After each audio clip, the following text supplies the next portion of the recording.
Zee 24 तास एक पाऊल पुढे। मिश्र शेती बराच आर्थिक फायदा देणारी असते। हा धडा घेत गोंदिया जिल्ह्यातले बरेच शेतकरी आता मिश्र शेतीकडे वळू लागले। मध्य प्रदेश आणि महाराष्ट्राच्या सीमेवर असलेल्या चंगेरा गावातल्या शेतकऱ्यानं मिश्र शेतीतून लाख मोलाची किमया घडवली आहे।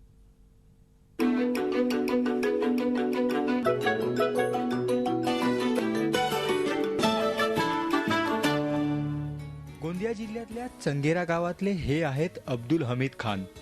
पेपर मिलमध्ये काम करणारा कामगार। मात्र मिल बंद पडली आणि हा कामगार शेतकरी बनला। गोंदिया जिल्हा धानपट्टा म्हणून ओळखला जातो।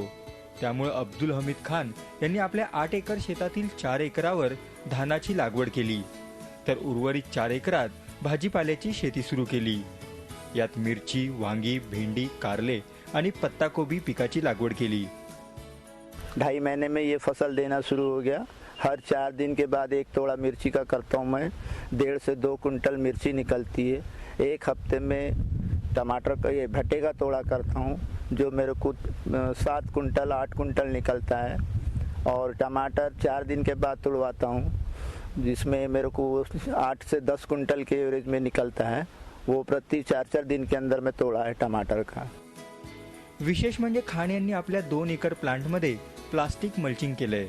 त्यामुळे पाण्याचं बाष्पीभवन थांबतं आणि पिकांना आवश्यक असलेलं तापमान नियंत्रणात ठेवण्यात येतंय।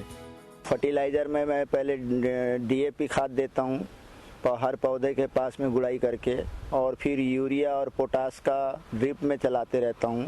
और एक है पीएन के 22-22, एनपीके 18-0-10, इस प्रकार की खाते समय समय पे देते जाता हूँ।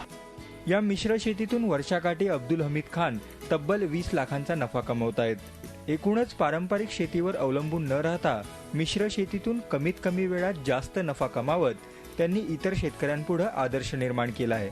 झी 24 तास साठी माधव चंदनकर, भंडारा। झी 24 तास एक पाऊल पुढे।